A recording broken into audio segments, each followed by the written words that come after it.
Hi friends, എല്ലാവർക്കും പൊടീസ് വേൾഡിലേക്ക് സ്വാഗതം. ഇത് നല്ലൊരു മീൻ പീരയുടെ റെസിപ്പി ആയിട്ടാണ് ഞാൻ വന്നിട്ടുള്ളത്. അപ്പോൾ ഈ വീഡിയോ കാണുമ്പോൾ നിങ്ങൾക്ക് വീഡിയോ ഇഷ്ടമാവുകയാണെന്നുണ്ടെങ്കിൽ പ്ലീസ് ഒന്ന് ലൈക്ക് ചെയ്തേക്കണേ. അപ്പോൾ നമുക്കിതെങ്ങനെ തയ്യാറാക്കുന്നതെന്ന് നോക്കാം. മീൻ പീര തയ്യാറാക്കുന്നതിനായിട്ട് ഞാനിവിടെ നെത്തോലിയാണ് എടുത്തിട്ടുള്ളത്. എൻ്റെ നാട്ടിലൊക്കെ ഇതിന് ചൂടാന്നാണ് പറയുന്നത്. ചില സ്ഥലങ്ങളിലൊക്കെ കൊഴുവാന്ന് പറയുന്നതും കേട്ടിട്ടുണ്ട്. ഏകദേശം ഒരു 1/4 കിലോയോളമാണ് ഞാൻ എടുത്തിട്ടുള്ളത്.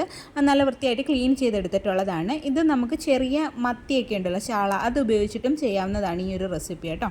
അപ്പോൾ നമുക്കിനി ഇത് തയ്യാറാക്കി തുടങ്ങാം. ഇനി ഇതിനാവശ്യമായിട്ടുള്ള അരപ്പ് തയ്യാറാക്കി എടുക്കാം. അതിനായിട്ടൊരു മിക്സിയുടെ ജാറിലേക്ക് 3/4 കപ്പ് അളവിൽ തേങ്ങ ചിരകിയത് ചേർത്ത് കൊടുത്തിട്ടുണ്ട്. ശേഷം ഇതിലേക്ക് ഒരു 5 ചെറിയ ഉള്ളിയും കൂടി ചേർത്ത് കൊടുക്കുന്നുണ്ട്.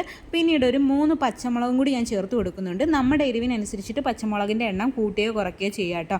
അപ്പോൾ നിങ്ങളുടെ കയ്യിൽ കാന്താരി മുളകൊക്കെ ഉണ്ടെങ്കിൽ അത് ചേർക്കുന്ന കുറച്ചുകൂടി നല്ലതായിരിക്കും, നല്ലൊരു ടേസ്റ്റ് കിട്ടും.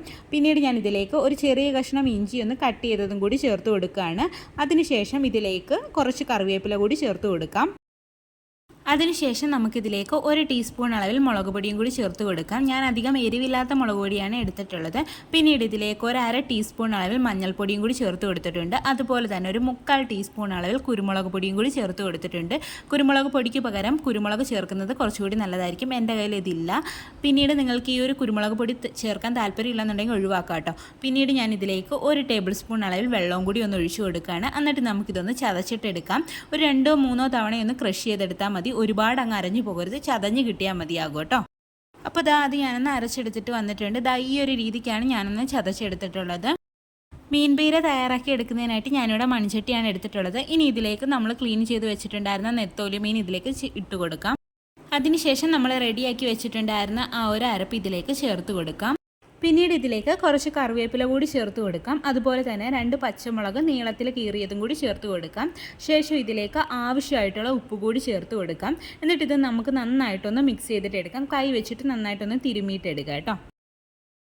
അതിനുശേഷം നമുക്കിതിലേക്ക് കുടംപുളി കൂടി ചേർത്ത് കൊടുക്കാം. ഞാനിവിടെ ഒരു വലിയ കുടംപുളിയാണ് എടുത്തിട്ടുള്ളത്. അത് നന്നായിട്ട് കഴുകിയതിന് ശേഷം കുറച്ച് ചൂടുവെള്ളത്തിലൊന്ന് സോക്ക് ചെയ്യാൻ വേണ്ടിയിട്ട് വെച്ചിട്ടുണ്ടായിരുന്നു. അപ്പോൾ ആ വെള്ളം ഉൾപ്പെടെയാണ് ഞാൻ ഒഴിച്ചു കൊടുക്കുന്നത്. പുളിയുടെ അളവൊക്കെ നമ്മുടെ ഇഷ്ടാനുസരണം ചേർത്ത് കൊടുക്കുക കേട്ടോ. പിന്നീട് ഇതിലേക്ക് ഒരു 1/4 കപ്പ് അളവിൽ വെള്ളവും കൂടി ഞാൻ ഒഴിച്ചു കൊടുക്കുന്നുണ്ട്. 1/4 കപ്പ് അളവിൽ വെള്ളം മതിയാകും കേട്ടോ. ഒരുപാട് വെള്ളം ഇതിന് ആവശ്യമില്ല. എന്നിട്ട് നമുക്ക് നന്നായിട്ടൊന്ന് മിക്സ് ചെയ്തിട്ടും കൂടി എടുക്കാം. ഇനി ഇത് നമുക്കൊന്ന് കുക്ക് ചെയ്തിട്ട് എടുക്കാം. അതിനായിട്ട് ഒരു ലോ ടു മീഡിയം ഫ്ലെയിമിൽ വെച്ചാൽ മതി. അധികം ഹൈ ഫ്ലെയിമിലൊന്നും വെക്കരുത്. പെട്ടെന്ന് അടിക്ക് പിടിക്കാനൊക്കെയുള്ള സാധ്യതയുണ്ട്, കാരണം അധികം വെള്ളമില്ലല്ലോ. എന്നിട്ട് നമുക്കിനി ഇതൊന്ന് അടച്ചു വെച്ചിട്ട് കുക്ക് ചെയ്തിട്ട് എടുക്കാം. ഏകദേശം ഒരു 8-9 മിനിറ്റോളം ഒക്കെ എടുക്കും ഇതൊന്ന് കുക്കായി കിട്ടാൻ വേണ്ടിയിട്ട്. ഇടയ്ക്കിടയ്ക്ക് തുറന്ന് നോക്കിയിട്ട് ഒന്ന് ചുറ്റിച്ച് കൊടുക്കാൻ വേണ്ടിയിട്ട് ശ്രദ്ധിക്കണേ. ഇളക്കരുത്. ഇളക്കി കഴിഞ്ഞെങ്കിൽ ഇതൊന്ന് പൊടിഞ്ഞു പോകും. അതുകൊണ്ടൊന്ന് ചുറ്റിച്ച് കൊടുത്താൽ മതിയാകും. അപ്പോൾ ഇതൊന്ന് കുക്കായി വരട്ടെ. അപ്പോൾ നമ്മുടെ മീനൊക്കെ ഇവിടെ കുക്കായി വന്നിട്ടുണ്ട്. ഇനി നമുക്കിതൊന്ന് തുറന്ന് വെച്ചിട്ടും കൂടി ഒന്ന് കുക്ക് ചെയ്തിട്ട് എടുക്കാം. അതിൻ്റെ ആ വെള്ളം തന്നെ ഒക്കെ ഒന്ന് മാറി വരുന്നിടം വരെ. അപ്പോൾ നമ്മുടെ മീൻ പീരയുടെ വെള്ളമൊക്കെ ഒന്ന് മാറി വന്നിട്ടുണ്ട്. എന്നാൽ ഒരുപാട് അങ്ങ് മാറി ഡ്രൈ ആയിട്ടുമില്ല, കണ്ടില്ലേ? അത്യാവശ്യം വെള്ളം നനമൊക്കെ മാറി, എന്നാൽ ചെറിയൊരു നനവുണ്ട്, അത്രയും വേണം കേട്ടോ.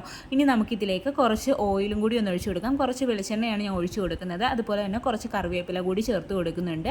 അപ്പോൾ ഇത്രയേ ഉള്ളൂ, നമ്മുടെ ടേസ്റ്റി ആയിട്ടുള്ള മീൻ പീര റെഡി ആയിട്ടുണ്ട്. എല്ലാവരും ഒന്ന് റെഡിയാക്കി നോക്കണേ. നമുക്കിത് മാത്രം മതിയാകും ചോറുണ്ണാൻ വേണ്ടിയിട്ട്, അത്രയ്ക്ക് ടേസ്റ്റാണ്. അപ്പോൾ എല്ലാവരും ട്രൈ ചെയ്ത് നോക്കിയിട്ട് ഫീഡ്ബാക്ക് പറയാൻ മറക്കരുത്. വീഡിയോ ഇഷ്ടമായിട്ടുണ്ടെങ്കിൽ ഒന്ന് ലൈക്ക് ചെയ്യണേ. ആദ്യമായിട്ട് ചാനൽ കാണുന്ന കൂട്ടുകാരൊക്കെ ഉണ്ടെങ്കിൽ പ്ലീസ് ഒന്ന് സബ്സ്ക്രൈബ് ചെയ്ത് സപ്പോർട്ടും കൂടി ചെയ്യണേ. വീണ്ടും നല്ലൊരു വീഡിയോ ആയിട്ട് വരാം. Thanks for watching.